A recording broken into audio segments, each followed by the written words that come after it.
حضرت انس بن مالک رضی اللہ تعالیٰ عنہ فرماتے ہیں ایک بھائی حضور کی بارگاہ میں بیٹھا رہتا تھا،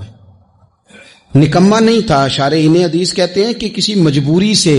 وہ کام نہیں کر پاتا تھا، یا کرتا تھا تو کام آگے نہیں چل پاتا تھا۔ حضرت انس بن مالک رضی اللہ تعالیٰ عنہ فرماتے ہیں وہ حضور کی بارگاہ ناز میں بیٹھا رہتا تھا،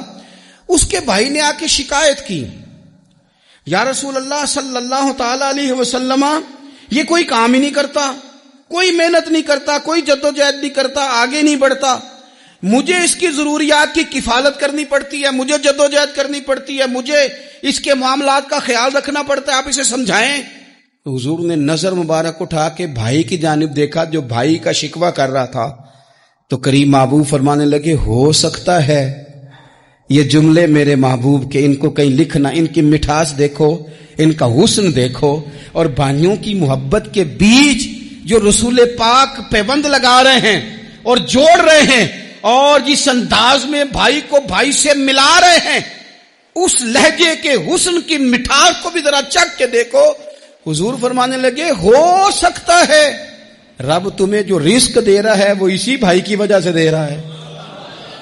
بھائی پائیاں دے ویری ہوندے تے بھائی ہی پائیاں دیاں باواں، او بھائی ہو سکتا ہے اس کی وجہ سے تجھے مل رہا ہو، اس کی وجہ سے۔ وہ دروازے نہ بند کریں جن دروازوں کی برکت سے روزی آتی ہے، کبھی بھی وہ کام نہ کریں جن کاموں کی اگر آپ کو کل تک برکت تھی، کل تک کام ٹھیک چل رہا تھا، کل تک نظام بہتر تھا، اور آج آپ کو محسوس ہوتا ہے کہ کہیں کمزوری آ گئی ہے، کہیں حالات اس طرح کے نہیں رہے، تو پھر آپ غور کریں کہیں ایسا تو نہیں کسی غریب کا آپ کے گھر سے رزق جاتا تھا اور آپ نے بند کر دیا،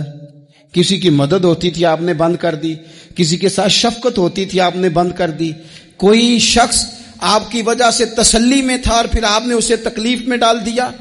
اللہ کے محبوب نے فرمایا تمہارے کمزوروں کی وجہ سے تمہیں رزق دیا جاتا ہے، تمہارے ضعیفوں کی وجہ سے تمہیں رزق دیا جاتا ہے۔ تم نے تو ایک بندہ یہ کہہ کے نکال دیا کہ جا تیری تنخواہ میں نہیں دے سکتا، لیکن کیا پتا کہ اس کی تنخواہ کی وجہ سے ہی باقی سارا کچھ بھی آتا ہو،